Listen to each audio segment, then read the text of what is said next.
नमाज रूम की बात करी, क्या ये सेकुलरिज्म है या ये तुष्टीकरण? कहीं किसी के अकीदे का, आस्था का सम्मान करके अगर कहीं नमाज पढ़ने की अनुमति दे दी जाती है या मंदिर में तो मतलब केंद्र में आपकी सरकार है कि संसद में नमाज रूम बनेगा? आप बताइए, कभी माँ दुर्गा की शक्ति कम हो सकती है क्या? कभी राहुल गांधी बोल सकते हैं कि अल्लाह की शक्ति कम होगी? नहीं, गर्दन ही नहीं मिलेगा। ये आपके सामने नमूना खड़ा है और ये अपने आप को क्षत्रिय बता रहा है। ये नमूना तो मैं बता रहा हूँ कि किसानों के लिए मस्जिद खोली गई। मुझे बोलने दिया जाए। आपको बोलने दिया जा रहा है, आपको बोलने दिया जा रहा है। तीन लोग हैं मेरे खिलाफ।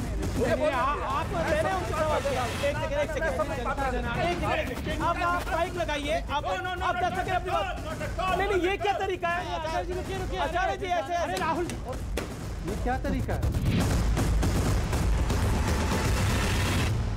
नमस्कार व्यूअर्स, मैं हूं अमीश देवगन और आप देख रहे हैं आर पार की टक्कर। और आज हमारे साथ स्टूडियोज में मेहमान भी होंगे और कुछ स्पेशल एक्सपर्ट्स भी होंगे।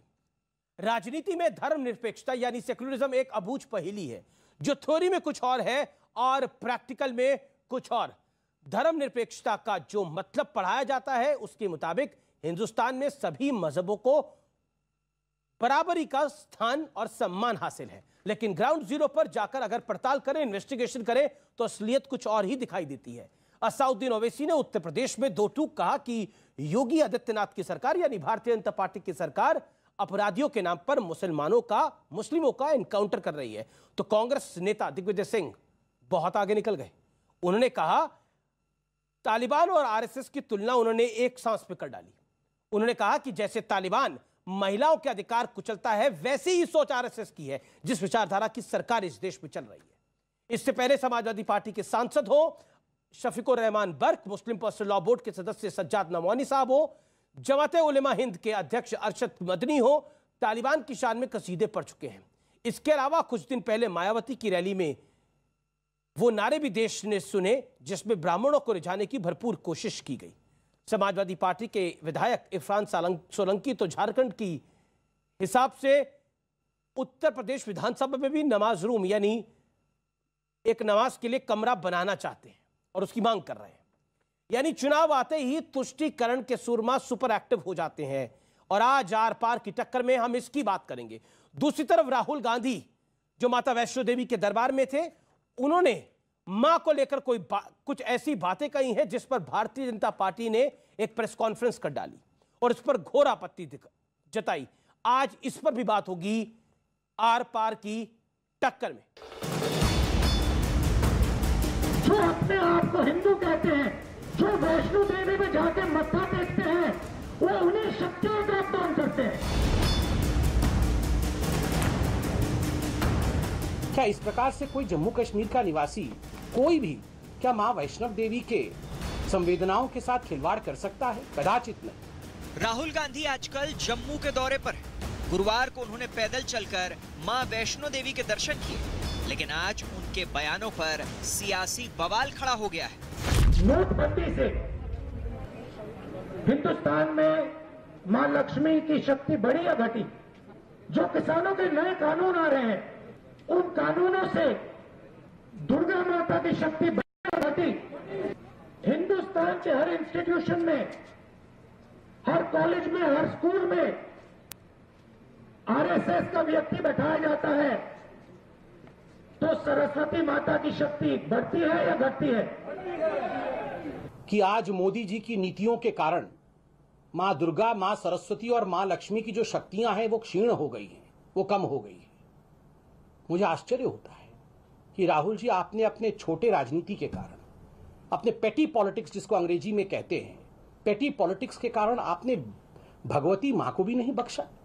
आप हमारे देवी देवताओं को राजनीति में लेकर आ गए। कल माता जी के मंदिर में मैं गया। मंदिर में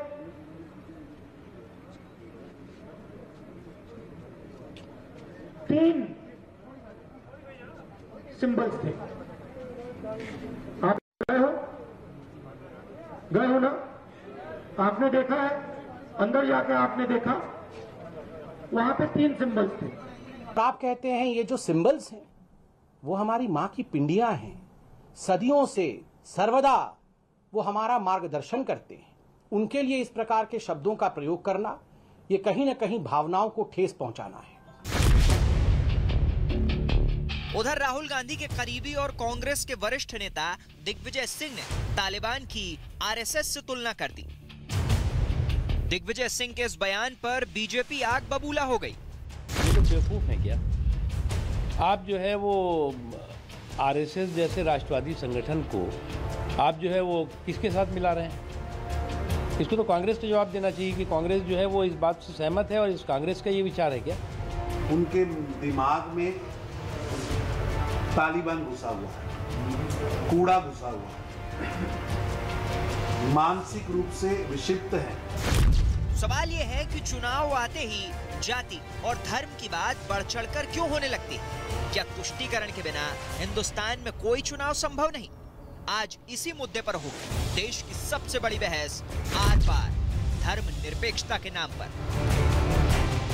और आज मेरे साथ चर्चा करने के लिए मेरे साथ 4 खास मेहमान हैं। मेरे साथ बीजेपी की ओर से डॉक्टर संबित पात्रा हैं, उनका अभिनंदन है। मेरे साथ शहजाद पूनावाला है, जाने माने राजनीतिक विश्लेषक। मेरे साथ इस चर्चा में आचार्य प्रमोद कृष्ण है, कांग्रेस पार्टी के नेता हैं, प्रियंका गांधी के एडवाइजर हैं। शादाब चौहान है, शांति की पार्टी के प्रवक्ता यानी पीस पार्टी के प्रवक्ता, उनका भी स्वागत है इस कार्यक्रम के अंदर। मैं सबसे पहले आपसे शुरुआत करता हूं शादाब चौहान, और 50 सेकंड में मैं आपसे जानना चाहता हूं, क्या आपको लगता है कि तुष्टीकरण एक सदाबहार हथियार है जिसको सेकुलरिज्म की आड़ में पड़ा जाता है? यह बताओ कि बीजेपी की सरकारें कॉम्युनल है, योगी आदित्यनाथ कॉम्युनल है, नरेंद्र मोदी कॉम्युनल है, अमित शाह कॉम्युनल है, जेपी नड्डा कॉम्युनल है, इससे हमारा पुनर्वास हो जाएगा। ओवैसी की पार्टी हो गई, आप हो गए, सपा हो गई, सब एक ही लाइन पर चल रहे हैं। तुष्टीकरण तो देश की आजादी से लेकर आज तक बहुत ही सदाबहार हथियार रहा है।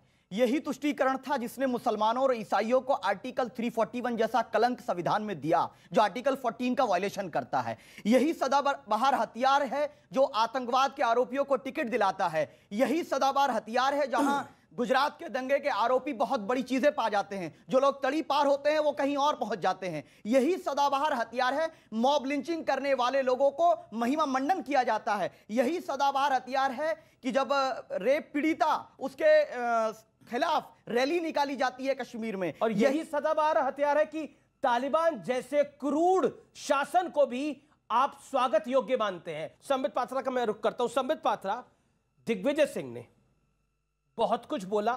तालिबान, उन्होंने बोला कि तालिबान जो करता है वही राष्ट्रीय स्वयंसेवक संघ करता है, जो भारतीय वो राष्ट्रीय स्वयंसेवक संघ जो भारतीय जनता पार्टी की जननी है, उसी विचारधारा से आपकी सरकार चल रही है। क्या कहना चाहते हैं? देखिए, मुझे तो कभी कभी शक होता है कि दिग्विजय सिंह जी को कहीं आईएसआई ने तो अपॉइंट नहीं किया है यहाँ स्पोक्स पर्सन के रूप में। सच में, इसको अन्यथा मत लीजिएगा। जब भी पाकिस्तान के ऊपर खुलासा होने लगता है, बचाने के लिए दिग्विजय जी आ जाते हैं। आप बताइए, जब 26/11 हुआ था और पूरी की तरह से पूरा विश्व देख लिया था कि पाकिस्तान ही 26/11 के लिए जिम्मेदार है, तो अचानक दिग्विजय सिंह जी आ गए किताब लेके कि 26/11 आरएसएस की साजिश, पाकिस्तान को क्लीन चिट दे दिया। और आज आप देखिए, तालिबान का कंपैरिजन आरएसएस और भारतीय जनता पार्टी के साथ कर रहे हैं। क्लीन चिट किसको दे रहे हैं? ऐसा लगता है कि ये सेकुलरिज्म की नई परिभाषा है। जम्मू में राहुल गांधी जय माता दी कर रहे हैं और दिग्विजय सिंह सेकुलरिज्म के नाम पर तालिबान और संघ को समकक्ष खड़ा कर रहे हैं। देखिए, जहां तक जय माता दी का सवाल है, ये राहुल गांधी जी जय माता दी नहीं कर रहे थे।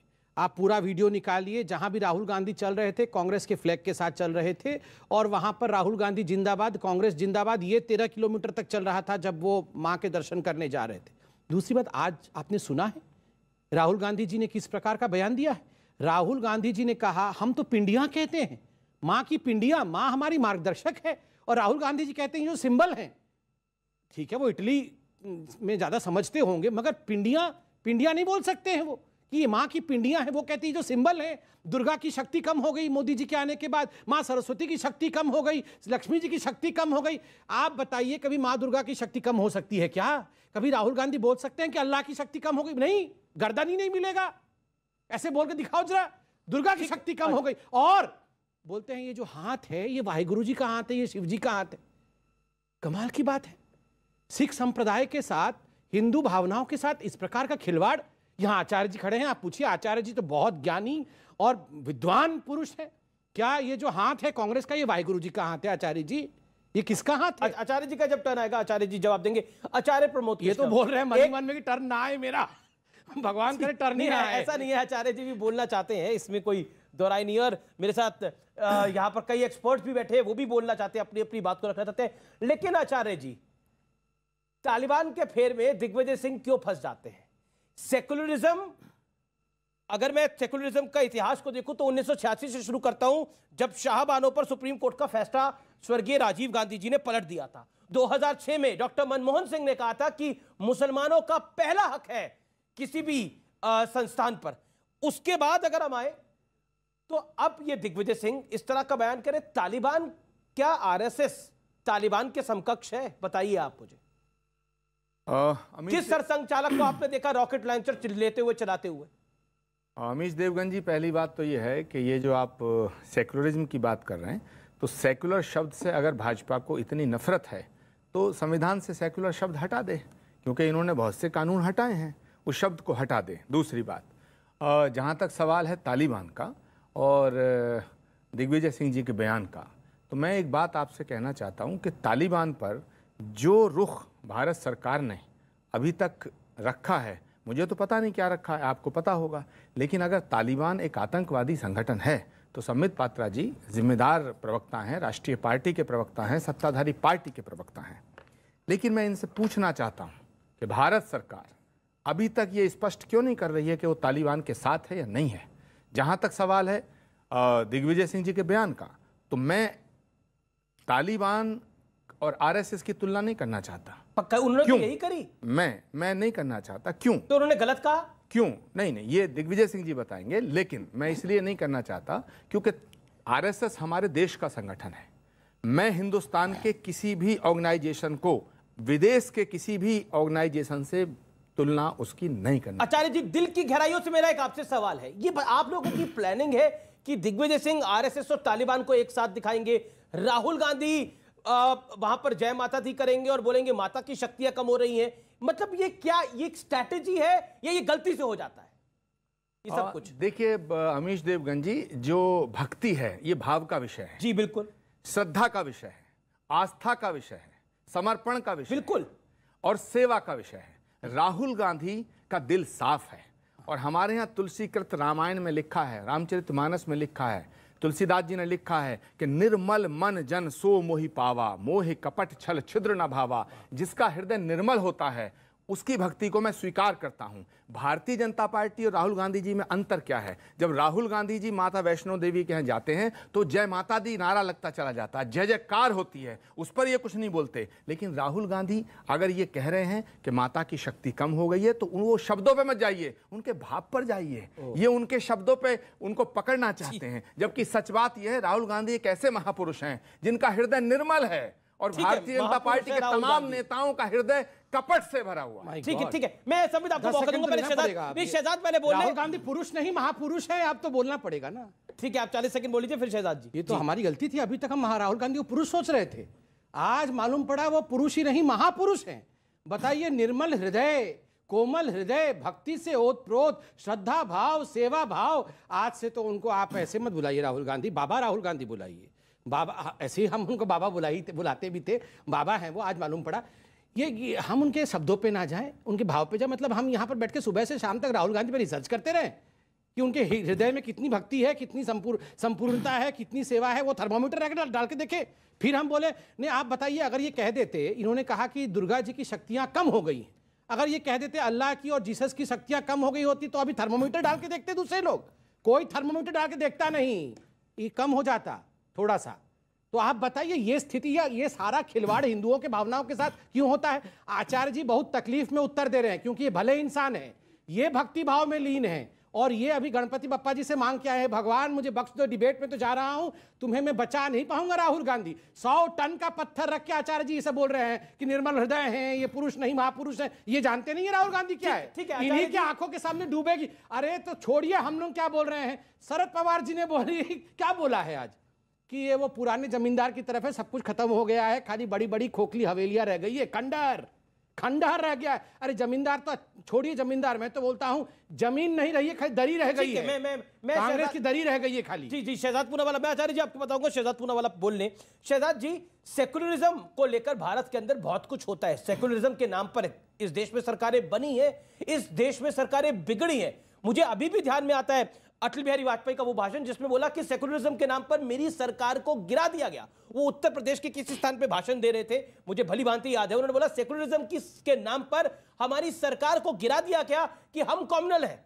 लेकिन अटल बिहारी वाजपेयी, अच्छा है इस देश के अंदर सरकारें बनी और बिगड़ गई सेकुलरिज्म के नाम पर, लेकिन क्या 2014 के बाद यह शब्द भारतीय राजनीति में एक डिपार्टमेंट है पुरातत्व विभाग, वहां सम्मिलित करने के लायक हो गया है?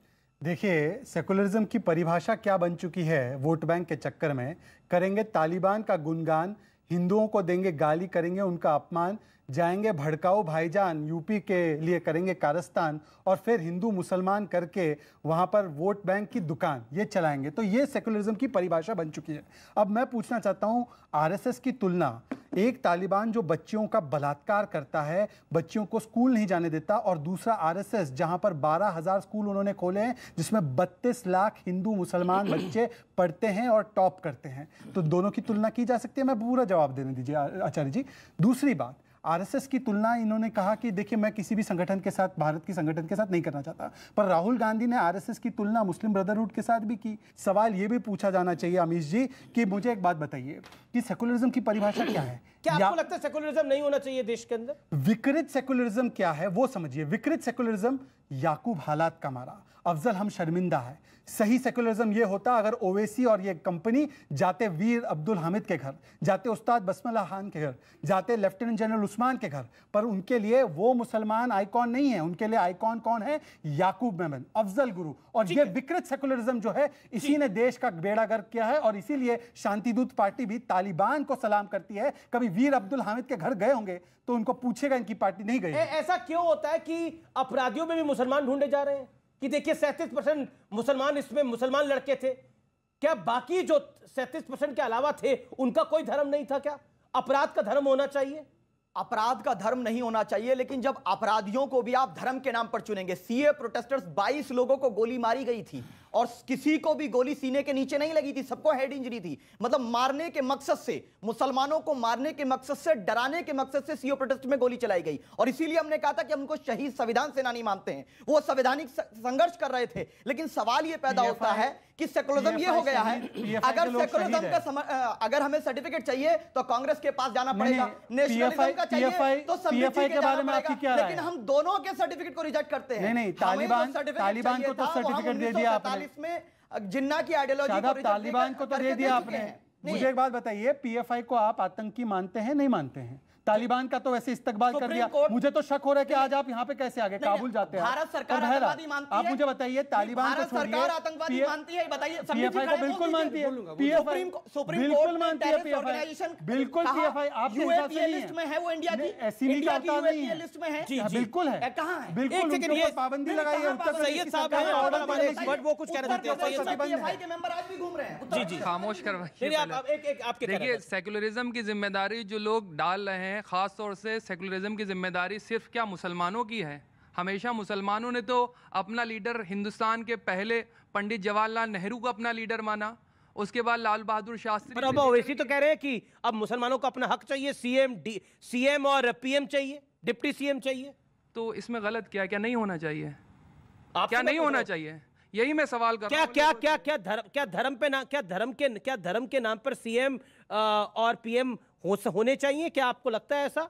अगर ऐसे ही डिमांड होगी तो फिर बाकी से पूछे अतीक अहमद को बनाएंगे क्या? नहीं, सीएम अतीक अहमद को बना देंगे। वो जनता तय करती है कौन सीएम बनेगा, कौन जो है अतीक अहमद आपके हिसाब से शोषित मुसलमान अतीक अहमद है? नहीं, आपके ओवैसी साहब कभी वीर अब्दुल हामिद के घर मेरा कहने का मकसद ये है कि सेकुलरिज्म की जिम्मेदारी हमेशा मुसलमानों ने निभाई है शहजाद भाई। उसके बाद हमेशा अपना लीडर ममता बनर्जी से लेकर शायरा बानू तक मुसलमान जो है निभा रहे थे। उसके बाद शहजाद भाई, उसके बाद शाहबानू से शायरा बानू तक सेकुलरिज्म का धर्म निभा रहे थे। मुकम्मल हो जाए, हमेशा मुसलमानों ने अपना लीडर जो आज सत्ता के अंदर अलग पार्टियों से आते हैं, हमेशा मेजोरिटेरियन पॉलिटिक्स को ही लोगों को चुना है, कभी अपना रहनुमा नहीं चुना, और हमेशा सत्ता उन लोग के हाथ में दी है जो अलग लोगों से आते हैं। संबित मुझे एक ध्यान में आती है, सेकुलरिज्म की बात हो रही है। गुजरात के डिप्टी सीएम नितिन पटेल ने बोला कि भारत में संविधान, सेकुलरिज्म तभी तक है जब तक यहां पर हिंदू मेजॉरिटी में है। इसको लेकर कांग्रेस से लेकर ओवैसी साहब ने बड़ी आपत्ति जताई थी। इनका सवाल भी उससे मिलता जुलता है। Answer it. मैं भाई का भी जवाब देता हूं। हजारों वर्ष से इस देश ने हमेशा सबको एक माना है। चिरामल मॉस्क जो पहली मस्जिद पूरे में मानता हूं इस पूरे क्षेत्र में बना, वो एक हिंदू राजा ने केरल में अपने जमीन पर बनाया। नंबर एक, आपने कहा कि सारा ठेका सेक्युलरिज्म का क्या मैं हिंदू मुसलमान नहीं करना चाहता, मगर मैं इतना जानता हूं कि जितना इफ्तारी पार्टी हिंदुओं ने दी है, आपसे पूछता हूं एक दिन आप अपने मस्जिद में दिवाली की जरा मिलन तो रखवाइए, होली मिलन तो रखवाइए, दुर्गा जी की पूजा तो करवाइए, फिर आप हमसे सवाल पूछिएगा। नंबर दो, आपने कहा कि क्या आप इफ्तारी किया? आपने नहीं, मैंने कभी इफ्तारी की नहीं और जीवन भर मरते दम तक मैं इफ्तारी नहीं करूंगा, क्योंकि मेरा मानना है एक अच्छा हिंदू या एक अच्छा मुसलमान, अगर अच्छा मुसलमान बन जाए तो बहुत अच्छी बात है। अच्छा हिंदू बना रहे, संविधान को माने, तो वो अच्छी बात है। मुझे दिखावा करने की कोई आवश्यकता नहीं है। तीसरी बात, जी। आपने एक सवाल पूछा अभी कि कितनी टिकट उत्तर प्रदेश में या कहीं भी कितनी टिकट मुसलमानों को दी गई। हम विनेबिलिटी के आधार पर टिकट देते हैं, ना तो हम अतीक अहमद को टिकट देते हैं और ना ही मुख्तार अंसारी को टिकट देते हैं। कान खोल के आप लोग सुन लीजिए, मुख्तार अंसारी, अतीक अहमद जैसे गैंगस्टरों को उत्तर प्रदेश से मुक्ति दिलवाएंगे। उत्तर प्रदेश के लोगों ने बहुत सह लिया ये गैंगवार। उनकी बेटियां सड़क पे सुरक्षित नहीं थी, आज उनकी बेटियों को सुरक्षा दिलाया गया। कुलदीप सिंह सेंगर को दे देंगे टिकट, कुलदीप सिंह सेंगर को। आपको तो हर हिंदू बेकार लगता है, खैर छोड़ दीजिए। आचार्य जी, देखिए, संबित पात्रा जी ने कहा कि साहब मैं रोजा इफ्तारी नहीं कराऊंगा, ना करूंगा, जो भी कहा इन्होंने, आपने सुना पब्लिक डोमेन में। मैं ये कहना चाहता हूं कि अच्छा हिंदू कौन है, हिंदुत्व क्या है, उसे जरा जान लीजिएगा संबित पात्रा जी और शहजाद पूनावाला साहब, आप भी जान लीजिएगा। क्षमा का नाम हिंदुत्व है, दया का नाम हिंदुत्व है, करुणा का नाम हिंदुत्व है, त्याग, तपस्या, बलिदान का नाम हिंदुत्व है, प्रेम, करुणा और सद्भावना का नाम हिंदुत्व है। अखलाक को और पहलू खान को, अकेले निहत्ते किसी मुसलमान को पीट पीट के मार डालने का नाम हिंदुत्व नहीं है। हमारे यहाँ इसीलिए भगवान को करुणा निधान कहा गया है, भगवान को दया का सागर कहा गया है। हमारे उपनिषद में कहा गया क्षमा वीरस्य भूषणम, यानी कि वीरों की शोभा है, शूरवीरों की शोभा क्या है? क्षमा। इसीलिए, और माफ करना, सेक्युलरिज्म क्या है? सेक्युलरिज्म का मतलब यह नहीं है कि एक हिंदू कहीं मस्जिद में जाए और वहां नमाज पढ़ ले तो वो अच्छा सेक्युलर आदमी हो गया, एक मुसलमान मंदिर में जाए और पूजा करे वो अच्छा मुसलमान हो गया, वो सेक्युलर हो गया। नहीं, सेक्युलरिज्म का मतलब है कि आप अपने धर्म पर कायम रहिए, अपनी आस्था पर कायम रहिए, अपनी श्रद्धा पर कायम रहिए, लेकिन दूसरे के अकीदे का एहतराम कीजिएगा, दूसरे के अकीदे का एहतराम कीजिएगा। ये पॉलिटिकल सेक्युलरिज्म का मतलब ये नहीं होता। अमीश देवगन, मुझे बोलने दिया जाए, आपको बोलने दिया जा रहा है, आपको बोलने दिया जा रहा है। तीन लोग हैं मेरे खिलाफ, मुझे बोलने आप नमाज भी पढ़ सकते हैं। मैं बता रहा हूं, नमाज पढ़ने दिया जाए। तीन लोग हैं मेरे खिलाफ, बिल्कुल मेरी आवाज को आप कम मत नमाज करिए, पढ़िए, मैं तो बोलने दिया जाए, आचार्य जी को नमाज ये पढ़ने तीनों दिया लोग जाए, हमला कर रहे उनके हैं हितों मुझ की पे। रक्षा हो। मुझ मैं पे ये तीनों आपसे लोग हमला नहीं, कर रहे हैं। मैं आप आचार्य जी नमाज पढ़े, आप मेरी नमाज बात अदा को करें, पूरा हम होने शांत अपनी बात को बैठेंगे। पूरा करिए। आचार्य जी को अपनी बात को आप पूरा प्लीज, हम वहां बैठते हैं, आचार्य जी नमाज डबल माइक पढ़े, दे देता हूं, बोलिए नहीं, सवाल डबल माइक का नहीं है, इन्हें चुप करिएगा। ना चुप ही है, बोलिए। ये इंटॉलरेंस है, नहीं, ये गलत है। आप नमाज मैंने सबकी बात सुनी, सबके हमले मेरी तरफ, मेरी बात को पूरा होने दी जाए। मैंने कहा कि धर्म क्या है।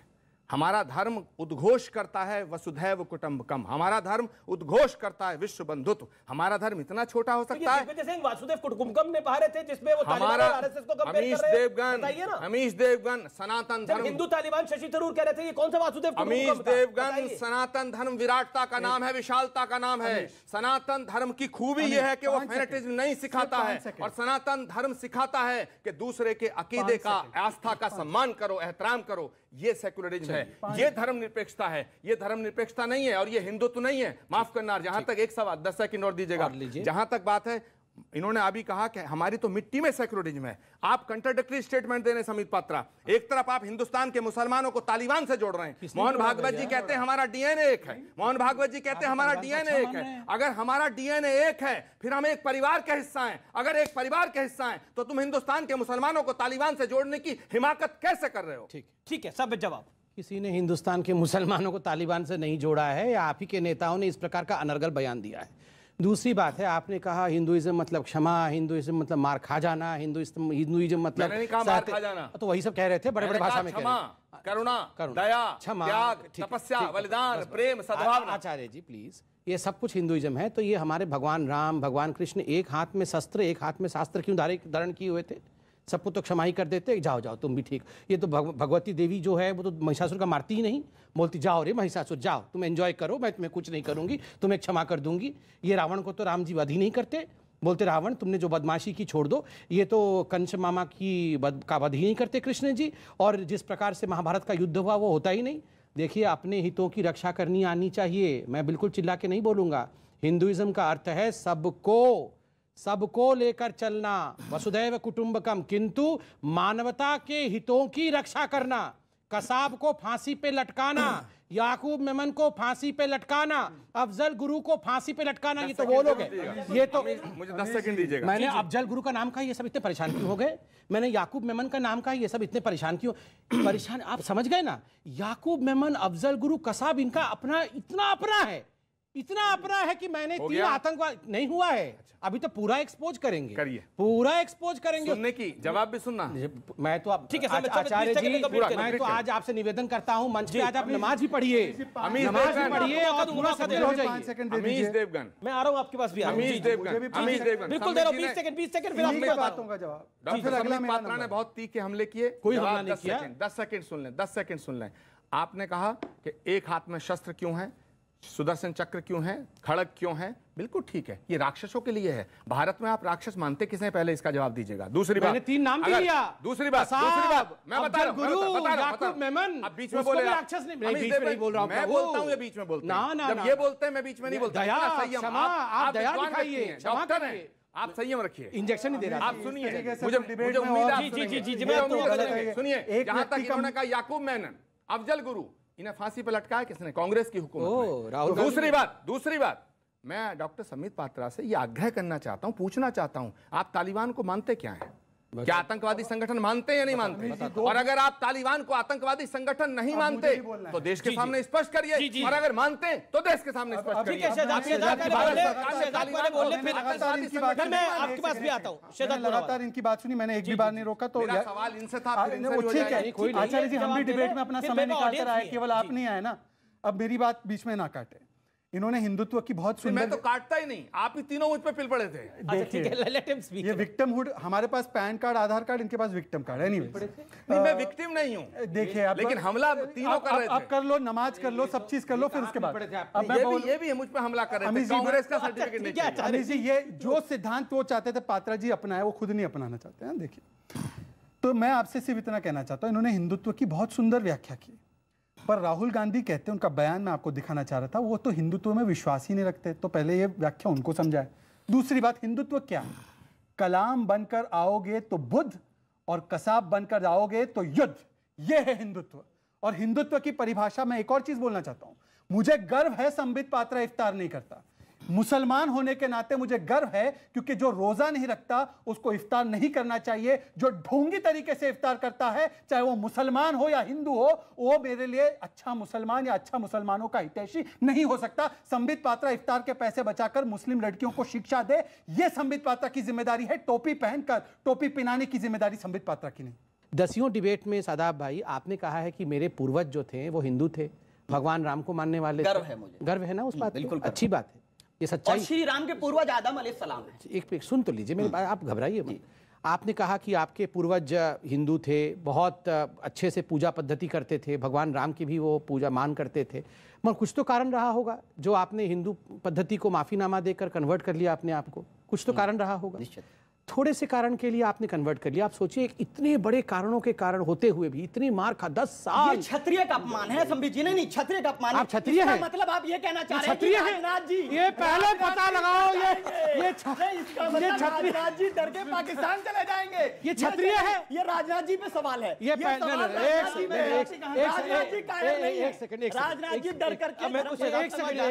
अमीश भाई, पहले अमीश भाई, ये तो गलती आपकी है। एक सेकंड, ये क्या अमीश भाई सुबह से बोल रहे हो सादाब भाई, ये पीस पार्टी, अभी ये बोल रहे मैं क्षत्रिय हूँ।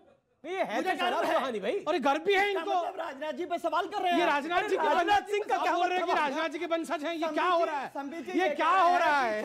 ये मुझे आचार्य जी मैंने सुनिए, ये आचार्य जी, अरे मैं समझ गया। ये जब डिबेट चल रहा था, जहाँ तक मेरा ज्ञान कहता है कि चुपके से कन्वर्ट कर दिया डिबेट के बीच में। वैसे जहां तक मेरा ज्ञान कहता है कि मुसलमानों में शिया सुन्नी होते हैं, अहमदिया हो सकते हैं। एक सेकंड, अब और 70 फिरके होते हैं, उसमें क्षत्रिय तो कोई फिरका नहीं होता। इस्लाम में कोई जातिवादी वैसी नहीं होती। पर मैं इनसे सिर्फ इतना पूछना चाहता हूं कि आज ये कहते हैं कि ये क्षत्रिय हैं, कल ये कह रहे थे कुछ और हैं।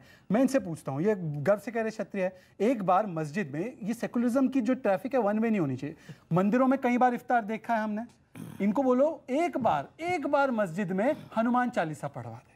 ये क्षत्रिय है, घर के क्षत्रिय हैं। मैं चाहता हूं कि नारायण तकबीर लगाने वाले हमारे साधु जी भी जाए वहां पर, और वहां पर हम हनुमान चालीसा करें मस्जिद में। महत्वपूर्ण मंदिर के बारे में, मस्जिद इबादत की जगह है, अल्लाह की हनुमान चालीसा क्या है?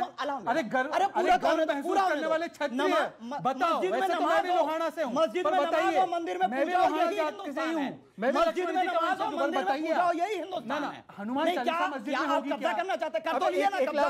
ठीक है, मैं विषय पर आता हूं। एक लास्ट 10 सेकंड में विषय पर आता हूं। की गंगा केवल एक दिशा में नहीं बहनी चाहिए। इफ्तार हो मंदिरों में, वाह वाह वाह वाह वाह वाह, नारायण तकबीर लगाए हमारे आचार्य जी, वाह वाह वाह वाह वाह वाह, पर ये हर हर महादेव नहीं बोलेंगे, वंदे मातरम नहीं बोलेंगे, और ना इनमें हिम्मत है कि कभी आचार्य जी मान लिया कांग्रेस पार्टी देश की सबसे बड़ी सेकुलर पार्टी है, कांग्रेस से बड़ा सेकुलर कोई नहीं है। राहुल गांधी आपने बोला महापुरुष है, लेकिन ये बताइए ये कौन सा ज्ञान कहता है किसी पार्टी के नेता का कि माता की शक्तियां कम हो रही हैं? अरे जी सरकारें किसी की आए, पंडित नेहरू की सरकार भी आई इस देश के अंदर, इस देश में इंदिरा जी की सरकार भी आई, इस देश में देवेगौड़ा की सरकार भी आई, इस देश में अटल बिहारी वाजपेयी की सरकार भी आई, इस देश में नरेंद्र मोदी की सरकार भी आई। माता की शक्तियां कम हो जाती है किसी सरकार और किसी फैसले से।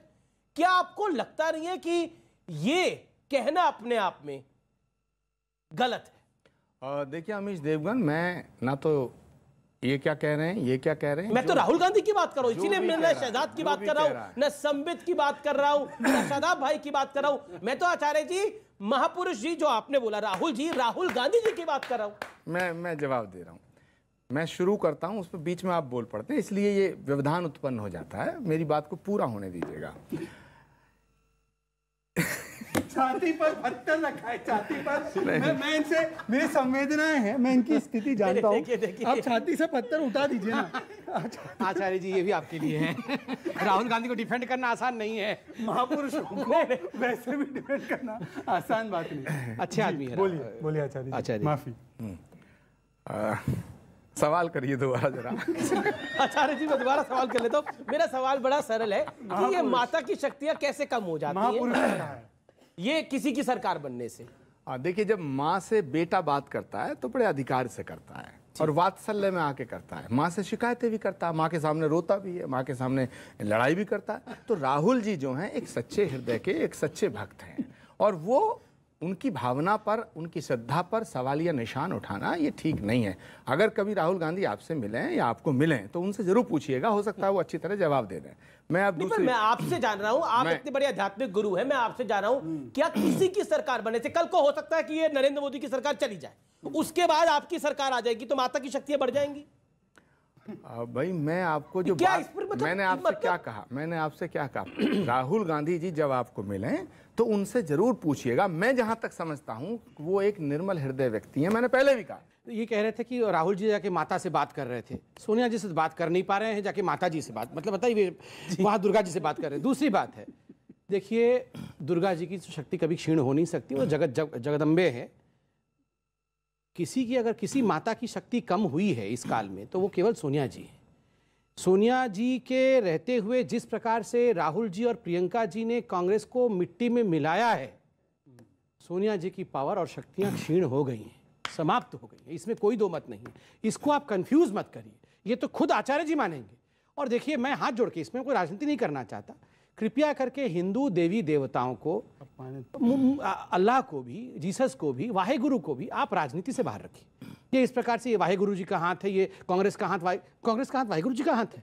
आप किसी सिख भाई को बोलिए, वो नाराज हो जाएंगे।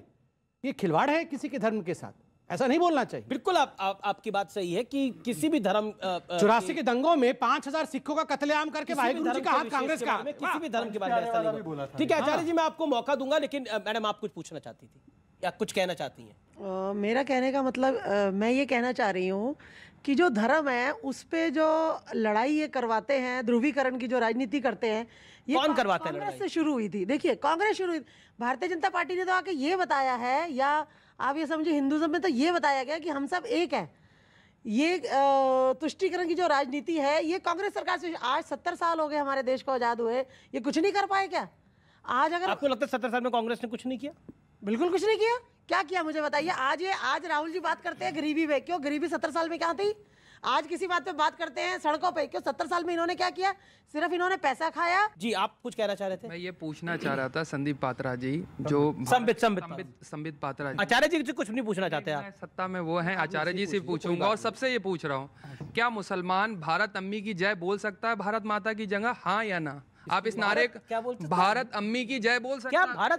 भारत अम्मी की जय बोल सकता है, जहां भारत माता को भारत माता से जोड़ते हैं, क्या हम इस तरीके से कर सकते हैं इस चीज को? देखिए मेरे को तो बड़ा आश्चर्य हो रहा है। वैसे मेरे भाई ने सवाल पूछा कि भारत माता की जय के बदले क्या मुसलमान, सैयद साहब ने पूछा कि भारत माता की जय के बदले भारत अम्मी की जय, तो इसका डेमोन्स्ट्रेशन ये आप शहजाद जी जरा भारत अम्मी की जय बोल के दिखाइए। देशभक्ति दिखाने के लिए बोल रहा हूँ, देशभक्ति दिखाने के लिए किसको क्या स्लोगन बोल रहे हैं? नहीं बोल रहे हैं आपकी बात। और अमीश भाई 10 सेकंड, अमीश भाई कंप्लीट करें। अमीश भाई कंप्लीट। अपनी देशभक्ति दिखाने के लिए अलग अलग लोगों ने नारे इस्तेमाल किए। और एक बात बता दो, कारगिल की लड़ाई भारत माता की जय नहीं, नारे तकबीर अल्लाह अकबर से जीती गई थी। तो मैं देशभक्ति के लिए नारे बोल रहे हैं आप? क्या बोल रहे हैं? ये मैं सबूत के साथ ये क्यों लगाए गए थे वो भी बता दूंगा, क्यों लगाए गए थे वो भी बता दूंगा मैं। मतलब क्या बोल रहे हैं आप? सोचिए कहाँ आप, मतलब यहाँ पर भी आप कारगिल की लड़ाई को भी आप यहाँ सांप्रदायिकता के पूरे ढोंग में फंसाना चाहते हैं आप? उनको तो के दो स्लोगन है ना, कोई भारत माता की जय जय करके बोलता है, कोई जय हिंद बोलता है, मैं जय हिंद बोलता हूँ। नहीं, आपने अभी अल्लाहू अकबर कहा, आपने बहुत गलत बात बोली और मुझे नहीं लगता यहाँ पर कोई भी उस बात को समर्थन करेगा। नाराए तकबीर और अल्लाहू अकबर बोल के कारगिल का युद्ध जीता गया था, ये गलत है और ऐसा कहना भी गलत है। और जहां तक भारत अम्मी की जय, आप लगा दीजिए नारा, आप लगा दीजिए भारत माता की जय, भारत अम्मी की जय, इसमें तो अच्छी बात है, आप भी भारत अम्मी की जय बोल। उनकी मर्जी है, मैं नहीं बोलता ना, उनकी मर्जी है। अब देखिए ये भी तो मुसलमान की तैयारी नहीं है। मैं जय हिंद बोलता हूं, कोई परेशानी नहीं। ये अरे आप ही कहेंगे, संबित भाई चाकू लेकर कहेंगे नहीं बोलना पड़ेगा। मैं कहां बोल रहा हूं? सईद भाई बोल रहे हैं, बोलना पड़ेगा मुझे। अरे वो तो सईद भाई बोल रहे हैं कि मुसलमान लोग चाहते हैं कि वो भारत अम्मी की जय बोले। मैंने कहा बैठा तो है मेरे बगल में मेरा छोटा भाई, यही बोल दे। आप बोलेंगे जिसकी जो मर्जी है बोल दीजिए। शहजाद को आप अम्मी के बदले क्या बोलना चाहते हैं वो बोल दीजिए। शहजाद जी मैं भारत माता की जय भी बोलूंगा, वंदे मातरम भी बोलूंगा और हर हर महादेव जय श्री राम भी बोलूंगा। और मैं आपको बताता हूं क्यों। क्योंकि ये नारे जो थे भारतीय जनता पार्टी के आने से कई वर्षों पुराने के नारे। जय श्री राम तो 5000 साल पुराना है, वंदे मातरम और भारत माता की जय, माफ कीजिएगा, जब भारतीय जनता पार्टी तो 1980 में बनी है, उससे कई वर्षों पहले भारत की आजादी की लड़ाई जो लड़ी गई, इसको एकत्रित करने वाले नारे ये नारे थे। और उस समय कोई ये नहीं देखता था कि हम बीजेपी है या हम कांग्रेस है, वो देखते थे हम भारत माँ के लिए लड़ते हैं। चलिए इनको अम्मी पसंद है तो अम्मी का शब्द इस्तेमाल करें, पर मैं आचार्य जी से यही कहता हूँ, हमेशा कहता, 10 मिनट पहले कहा था कि इनसे आप जो उम्मीद करते हैं ना, इनसे कि आप नाराय तकबीर लगाएंगे तो ये लगाएंगे हर हर महादेव, आप कहेंगे कि मैं इफ्तार करवा दूं मंदिर में तो ये मस्जिद में खोल देंगे दरवाजे, ये आपके सामने नमूना खड़ा है और ये अपने आप को क्षत्रिय बता रहे हैं। ये अलौकिक ज्ञान राहुल गांधी और ये शादाब, ये अलौकिक ज्ञान वाले लोग, ये अपने आप को इस्लामिक मस्जिद खोली गई किसानों को रुकने के लिए। ये नमूने को मैं बता रहा हूँ कि किसानों के लिए मस्जिद खोली गई, कोई नमूना नहीं है। मेरे दोनों सम्मानित मेहमान हैं। आर पार की टक्कर में वक्त है एक अंतराल का, ब्रेक के बाद भी ये खास एडिशन स्टूडियो से आज जारी रहेगा। एक सेकंड, आप माइक लगाइए, आप 10 सेकंड अपनी बात। नहीं, ये क्या तरीका है? आचार्य जी रुकिए, आचार्य जी ऐसे राहुल, ये क्या तरीका है?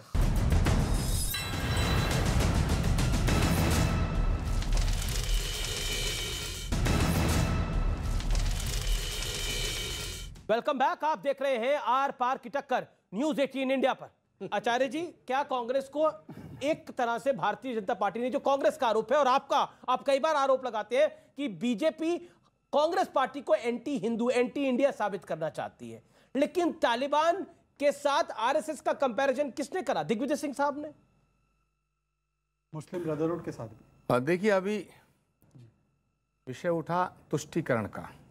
एक हमारी छोटी बहन ने उठाया, तुष्टीकरण, कांग्रेस पर इल्ज़ाम है कि साहब कांग्रेस तुष्टीकरण करती है।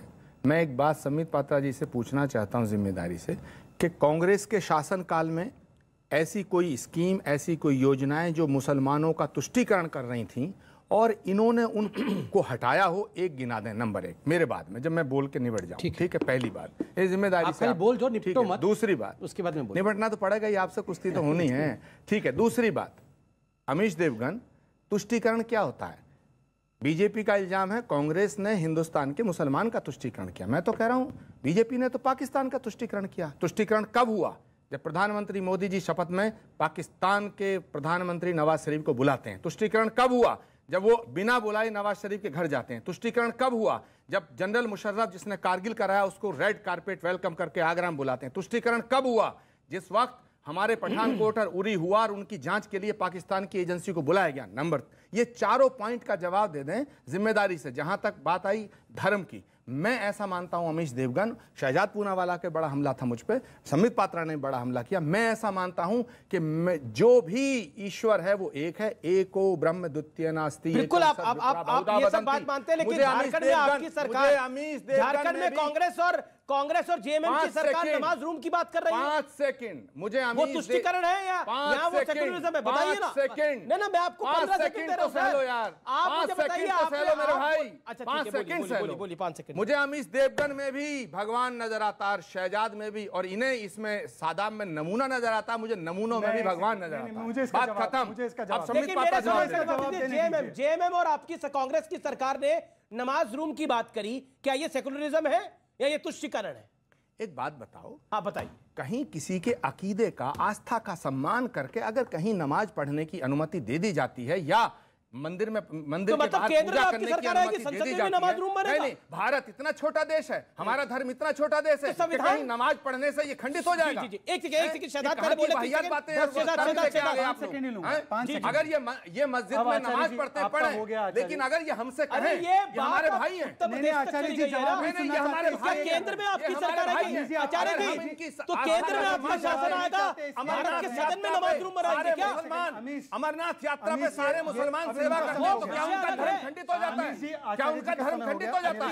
आचार्य जी हो गया, एक सेकंड, मतलब एक नमाज का मुसलमान धर्म खंडित हो जाएगा, हिंदू धर्म छोटा हो जाएगा। ठीक है, आचार्य जी नहीं, क्या धर्म छोटा हो जाएगा? धर्म छोटा हो जाएगा। मेरे सवालों का जवाब संबित पात्रा ने, शहजाद तुम बहुत बोल लिए, शहजाद बहुत बोली, संबित पात्रा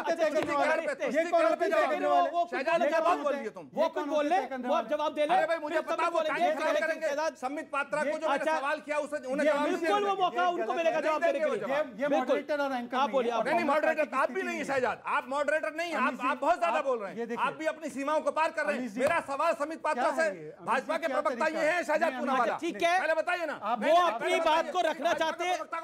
अच्छा, भाजपा का प्रवक्ता संबित पात्रा है, वो भी अपनी बात को रखना चाहते हैं। अमीश देवगन, मैंने सवाल किससे किया? अच्छा देखिए, संबित पात्रा से किया, मेरा जवाब नहीं बचा है। शहजाद पर मैंने सवाल किया, भाजपा पर 30 सेकंड उनको देंगे आप। आचार्य जी शहजाद पूनावाला है। अमीश जी बोलिए। शहजाद पूनावाला सवाल नहीं किया मैंने, मेरे सवाल का पर मैंने उनसे सवाल किया है, मैं संबित पात्रा मैंने उनसे सवाल किया। एक सेकंड जनार्दन, ठीक है, आप पहले वो, अरे वो मैंने उनसे सवाल किया है, मैं सुनूंगा ही नहीं, मैं कान में उंगली दे दूंगा। अच्छा उंगली दे लीजिए आप, 10 सेकंड सुन लीजिए। कोई बात नहीं, ठीक है, आप इससे जवाब लो, मैं जा रहा हूं। एक सेकंड, ये क्या तरीका है? राहुल गांधी की, राहुल नहीं, ये क्यों ये कैसा तरीका है? ये क्या तरीका है? ये अच्छा ठीक है, असहिष्णुता, ये असहिष्णुता। ये अमीश जी आप अच्छा मैं एक सेकंड, आप माइक लगाइए, आप 10 सेकंड अपनी बात। नहीं, ये क्या तरीका है? ये भी फाइनलिस्ट है। यही तरीका है, गुंडागर्दी का आपकी, ये इनकी है, ये गुंडागर्दी कर रहे हैं। गलत बात है अमीश देवगन। नहीं, आचार्य जी माइक लगाइए। बहुत गलत कर रहे हैं। मैं उनको पहले वो 20 सेकंड बोल रहे हैं, उसके बाद अच्छा एक सेकंड, अरे ये कैसे आप धर्म संकट में बता दिया मुझे। अच्छा निवेदन मेरा से, अच्छा आचार्य प्लीज मेरा निवेदन, एक सेकंड हर बात मानता हूँ, माफ कर करना, ये मजाक नहीं है, देश देख रहा है। मैं बिल्कुल दिला रहा हूँ। बाद में बोलेंगे। अरे एक सेकंड, ऐसे कैसे होगा? ना अरे 30 सेकंड बोली हो गया क्षमा दया करुणा की बात करें। अरे अभी तो करुणा की बात थी। आचार्य जी आपको मेरे संरक्षण हाँ बिल्कुल, आप माइक है, बोलिए। देखिए क्या हो,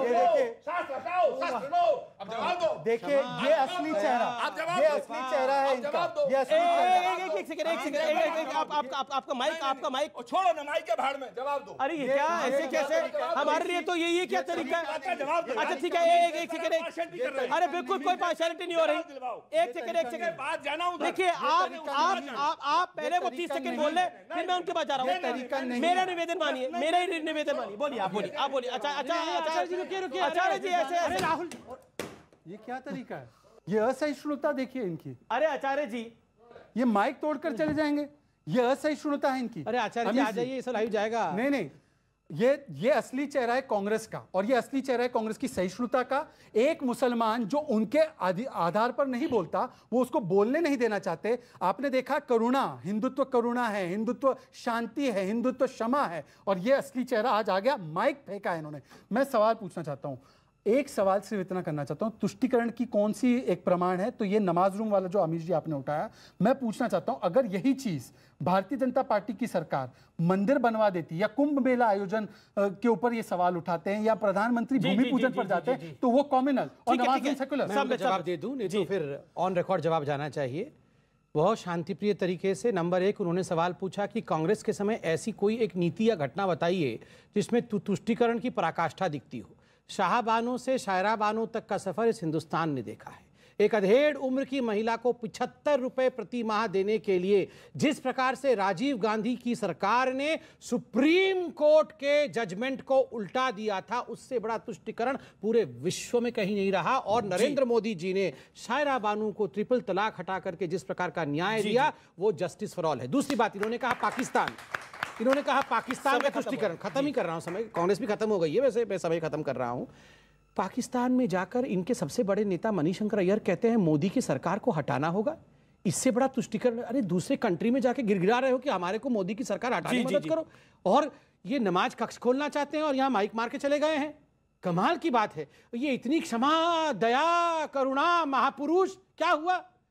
जी फिलहाल इस कार्यक्रम में, क्योंकि समय खत्म हो गया, मैं माफी चाहता हूं, माजरत चाहता हूं आप सबसे। फिलहाल समय खत्म हो गया है। फिलहाल इस कार्यक्रम में इतना ही। आप देखते रहिए न्यूज़ 18। नमस्कार।